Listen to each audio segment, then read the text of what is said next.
네, 광야소리가 들리는 동역자 여러분들 안녕하십니까? 2022년 6월 30일 이제 2022년도 반년이 완전히 지나갔습니다. 성경에서는 이 반년 6개월을 반때라고 합니다. 그러니까 성경적인 용어로서 한때, 두때, 반때면은 3년 반을 얘기하는데요.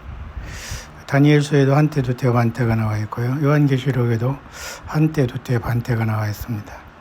한때는 1년, 두때는 2년, 반때는 6개월인데요. 자, 어쨌든 2022년에 6개월 반년이 지나가고 있는 의미는 또 2022년에 6월의 마지막 날 창조의 다섯째 날 목요일 서스데이 사우스코리아 시간으로 오전 8시 42분이 지나고 있네요. 성경에는 그 때를 1년이라고 합니다. 때와 시기를 알지 못한다. 결국 그것도 내 백성은 때와 시기를 알지 못한다. 이사야 선지자를 통해서 하나님 말씀하셨죠.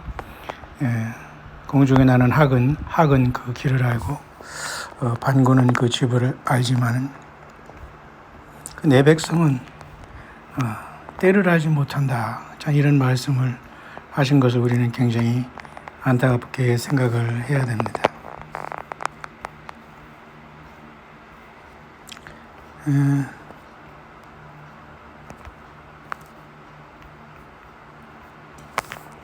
구약 성경에 보면 말이죠. 내 백성은 때를 알지 못한다. 자, 그 말씀을 하나님께서 하시는 걸 보면서 참 우리는 마음 아파해야 됩니다.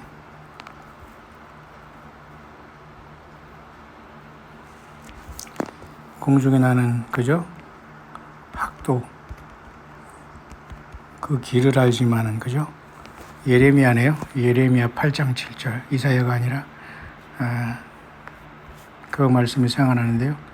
예레미야 8장 7절이네요. 공중의 학은 그 정한 시기를 알고 반구와 제비와 두루미는 그 올 때를 지키거늘 내 백성은 여호와의 규례를 알지 못하도다 하셨다 하라. 이렇게 예레미야는 하나님의 말씀을 입술에 주심으로 그걸 선포했습니다. 공중의 학, 제가 있는 이곳에도 참 가까운 곳에 엊그제도 여러분 아시지만은 그 큰 곤이 먼 곳에서 이곳에 와서 겨울을 난다는데요.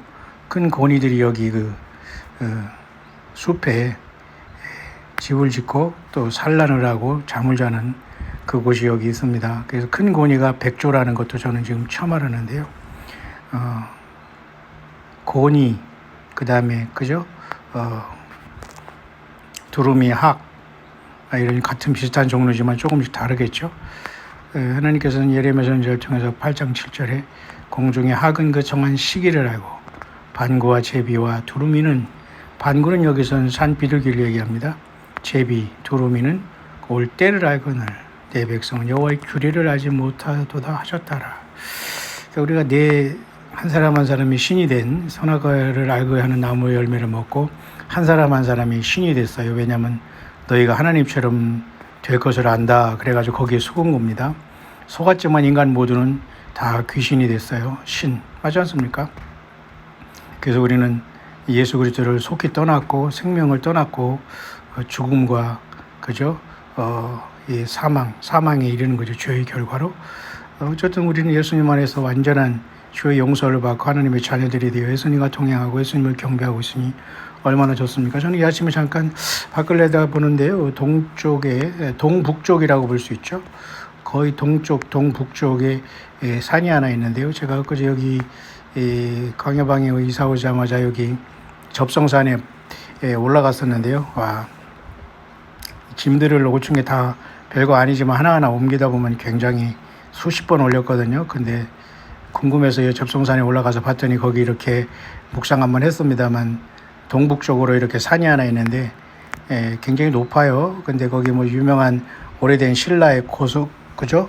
오래된 절도 있다고 합니다만 뭐 그거 중요하지 않고요. 제가 오늘 그 평평한 것을 보면서 용인 그 광야방에도 생각했습니다만은 또 거기에서도 그 하늘이 시온산을 생각했는데 또 저쪽에 그 원주에서도 제가 광야 모세 바위를 생각하는데요. 언제든지 시간 되면 한 바퀴 이렇게 돌아서 가려고 합니다. 외국에는 지금 제가 선교하면서 어줍지 않게 다니던 국가를 지금 돌아다닐 수 없지 않습니까? 그러니까 우리가 있는 바운더리에서 그 잘난 그죠? 그 잘난 흰소를 원하는 해상 정부 굳이 우리가 갈 필요가 없지 않습니까? 그래서 있는 바운더리에서 돌아다니라고 합니다만, 오늘도 여기서 보니까 엊그제부터 생각했습니다만, 들판에 펼쳐지고 낙동강방 옆에 있는 그 산이 하늘의 시온산처럼 느껴지네요. 눈에 보이지는 않습니다만 성경의 요한계시 21장에 하늘의 높은 산에서 크고 높은 산이 데려가니까 하나님께서 우리를 위해서 예비한 그 예루살렘 성이 있는데요. 신부가 남편을 위해서 단장한 모습으로 굉장히 아름다웠어요. 요한계시 14장에서 하늘의 시온산에 처음 익은 14만 4천의 열매들이 서 있는데요. 땅에서 구속함을 받은 자들이로서 아버지 하나님 어린 양에 속한 자들이라 하고 있죠. 14사는 굉장히 중요한 숫자입니다. 예루살렘의 성곽도 144규빗이에요. 규빗은 성경에서는 팔꿈치부터 엄지랍니까? 중지라고 할까요? 가운데 손가락까지를 성경에서는 1규빗이라고 합니다. 도량형이 없었을 때는 하나님께 그렇게 했는데요. 약 45cm를 얘기해요. 그러면 예루살렘의 성곽 두께는 약 65m로 계산을 할 수 있습니다. 제가 여러분에게 광야 요한계시록 묵상에서 여러 번 말씀했습니다만 65m가 크고 작은 게 중요하지 않아요. 하나님 나라에서는 크고 작은 게 중요한 것이 아니고 우리가 상상할 수 없기 때문에 인간의 언어로서 144규빗이라고 했습니다. 또 하나님의 택한 백성들도 요한계시록 14만 4천이 나오고 또 7장에서 14만 4천이 나오고 스가랴 14장 4절에도 예루살렘 앞 동편 감람산에 예수님께서 재림하게 되는 것도 스가랴 14장 4절이고요. 요한계시 14장 4절에도 어린 양이 어디를 인도하든 부르심을 받고 빼내심을 받고 신실한 자들이 땅에서 예수님만 따라가고 있어요. 14사, 14만 4천 또는 144 또는 14 또 굉장히 엄청난 의미가 있습니다. 우리같이 무지한 자는 다 깨닫지 못합니다. 자, 그래서 오늘 창문을 열고 보면서 날씨는 흐리지만은 아침부터 매우 무덥지만은 적어도 선풍기 키면서 여러분들 잘 자기 관리하시기 바라고요. 하늘이 시온산이 문득 생각하면서 수시로 저는 동북 쪽을 바라보면서 그것을 묵상할 것입니다. 하늘이 시온산, 저와 여러분들이 영원히 사모할 그 아름다운 곳이고 우리가 그곳에 갑니다. 다니엘 11장 44절에도 그러나 동북에서부터 소문이 이르러 그로 번민케 하므로 그가 분노하여 나가서 많은 무리를 다 도륙하며 진멸코자 할 것이요. 갑자기 또 이 다니엘 11장에 동북이라는 말이 생각나는데요. 제가 지금 동북 쪽에 여기 동쪽에 약간 북쪽에 그쪽에 지금 하늘의 시온산처럼 평평한 그 큰 높은 산이 있는데요. 상당히 높습니다. 멀리서 이 정도면은 여기서도 아마 제일 높은 곳을 보는데 구름들이 이렇게 걸려있는 것이 굉장히 아름다워요. 동북이라고 했더니 다니엘 11장 44절입니다. 여기도 1144가 나오죠. 144, 144, 144, 13사. 참 이게 희한하죠. 들리는 사람만 들으시면 됩니다. 이 뜻을. 하나님 예수 그리스도 안에서 정해졌어요. 모든 처음 익은 열매 신부들 여러분처럼 예수님이 우리가 주인 되었을 때 우리가 태어나기 전에도 주께서 먼저 죽으셨고 또 창세 전에 어린 양께서 예수께서 이미 죽기로 작정된 분입니다. 엄청난 놀라운 섭리가 그 기품을 우리가 다 알 수 없습니다만 다니엘 11장 44절 144, 1144에도 동북에서부터 소문, 이 동북이 뭘까요? 여러 가지 역사적으로 지정학적으로 해석할 수 있습니다만 결국 적그리스도가 세상을 지배하고 도륙할 때, 사륙할 때에 동북, 하늘의 시온산에서 우리 예수님 같이 재림하는 저와 여러분들이 예수님을 모시고 영광의 구름을 타고 이 땅에 내려오는 모습으로 그가 충격을 받아서 아마겟돈에 깨지게 되는 모습이 아닐까요? 동북에서부터 소문이 이르러 그로 번민케 하므로 그가 분노하여 나가서 많은 무리를 다 도륙하며 진멸코자 할 것이요. 다니엘 12장으로 되어 있습니다만 11장에는 남방왕, 북방왕에 대해서 어려운 말이 나옵니다. 모쪼록 우리는 하나님의 모든 섭리는 땅에 국한되지 않습니다. 절대로. 기록된 언어를 우리는 모든 역사와 배경 그리고 영적인 모든 것을 총망라해서 우리는 묵상해야 되는데요.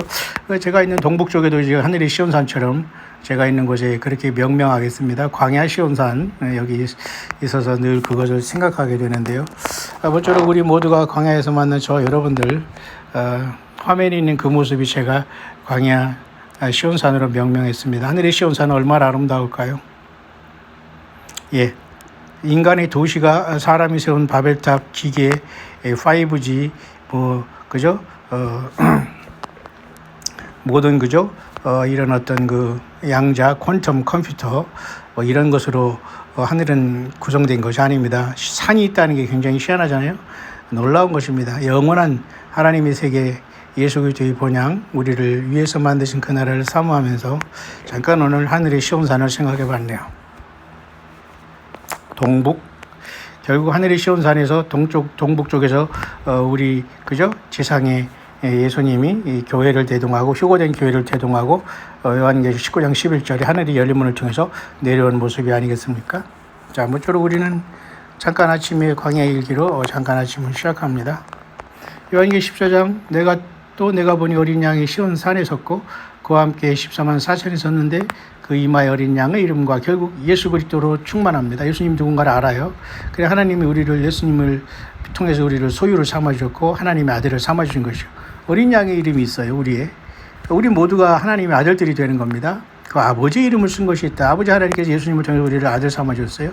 잠시 왔다간 인생은 세상에서 어떤 일을 해도 중요하지 않습니다. 각각 열심히 일해서 머리 좋고 부모에게 물려준 거 자기 달란트를 통해서 열심히 구가하고 자기 삶을 살고 또 자기가 열심히 돈을 벌어서 자기 삶을 살아가면 됩니다. 하지만 결국은 예수 그리스도 앞에 우리가 부르심을 받고 빼리심 받고 진실한 자가 되지 못한다면 그 모든 인생은 허무하고 허무한 걸 떠나서 그 죄에 대한 대가는 lake of fire, 불못입니다. 내가 하늘에서 나는 소리를 들으니 많은 물소리도 같고 큰 뇌성도 같은데 내게 들리는 소리는 검은 고 타는 자들이 그 검은 고 타는 것 같더라. 저희가 보좌와 내 생물과 장로들 앞에서 새 노래를 부르니 땅에서 고소감을 얻은 14만 4천인 밖에는 능히 이 노래를 배울 자가 없더라. 이 사람들은 여자로 더불어 더럽히지 아니하고 14장 4절입니다. 놀랍죠? 14장 4절. 또 144, 새 예루살렘 성의 성곽, 성의 두께 144규빗. 조금 아까 여러분 또한 다니엘 11장 44절. 뭡니까? 동북에서 소문이 들고, 놀랍죠? 스가랴 14장 4절. 또 요한계시록 14장 여기 4절. 놀랍지 않습니까? 자, 이 사람들은 여자로 더불어 더럽히지 아니하고 정절이 있는 자라 어린 양이 어디로 인도하든지 따라가는 자며 사람 가운데서 구속을 받아 처음 익은 열매로 하나님과 어린 양에게 속한 자들이니 그 입에 거짓말이 없고 흠이 없는 자들이더라. 그래서 이미 요한계시록 14장에서는 교회가 하늘로 떠났고요. 이제는 14장 6절에는 영원한 복음이 선포되고 있는데요. 또 보니 다른 천사가 공중에 날아가는데 땅에 거하는 자들 곧 여러 나라와 족속과 방언과 백성에게 전할 영원한 복음을 가졌더라. 이제 휴거가 일어난 다음에 땅에서 환난 가운데에도 하나님께서 영원한 복음, 예수 그리스도 복음을 전하고 여기서 순교자들이 올라오게 되는 겁니다. 그래서 여러분 예수님은 요한복음 14장 또 6절에도 내가 곧 길이요 진리요 생명이라고 했어요. 그러면 요한계시록 14장 6절 같은 14장 6절이죠 여기도. 그러면 영원한 복음은 그건 뭡니까? 예수 그리스도 자신입니다. 거짓 목사와 거짓 사건들은 말이죠. 인터넷에 나와서 어디에 모여서 삼삼오오 막 헛소리를 하면서 뭐라고 합니까? 영원한 복음, 환난 복음, 무슨 휴거 복음, 이상한 복음, 네가 복음, 지가 복음, 여가 복음 여러 가지 얘기를 합니다. 아이고 제발 정신 차리시고요. 영원한 복음은 성경적으로 요한계시록 14장 6절에 휴거가 발생하고 땅에 남은 자들을 향해서 새 천사가 기별을 하지 않습니까? 그게 바로 여러분 새 천사의 그죠? 이 새 천사의 선포 영원한 복음입니다. 그것을 무슨 이단들이 전하는 그것은 무슨 영원한 복음 무슨 기별이 아니에요. 절대 이런 거에 속지 마시고요. 요한계시록 14장 6절에 영원한 복음을 새 천사가 전하는데 계시록 14장 6절에 요한복음 14장 6절에 예수님이 내가 곧 길이요 진리요 생명이라 하지 않습니까? 그럼 결국 이 영원한 복음도 예수님 자신 십자가의 죽으심과 부활의 복음입니다. 결국 여기에 사람들이 승리하지 못했기 때문에 땅에 남았고 순교자들의 시대가 오게 되는 겁니다. 저와 여러분들은 산 순교자로서 예수와 그리스도를 소망 중에 찬양하고 경배하고 믿음 지키고 에녹처럼 주님과 하나님 여호와 하나님 동행하다가 마지막 때 예수 그리스도와 성령으로 동행하다가 영광의 하늘의 시온산에 예수님과 함께 영광의 새 노래를 부르는 광야의 동역자들 다 되시기를. 저는 잠깐 밖에 문을 열고 광야 동북쪽에 보이는 광야 시온산처럼 보이는 광야 시온산을 바라보면서 영원한 하늘의 시온산 우리 주 예수 그리스도와 설 그날을 학수고대하면서 잠깐 아침 일기를 썼습니다. 해피 마라나다.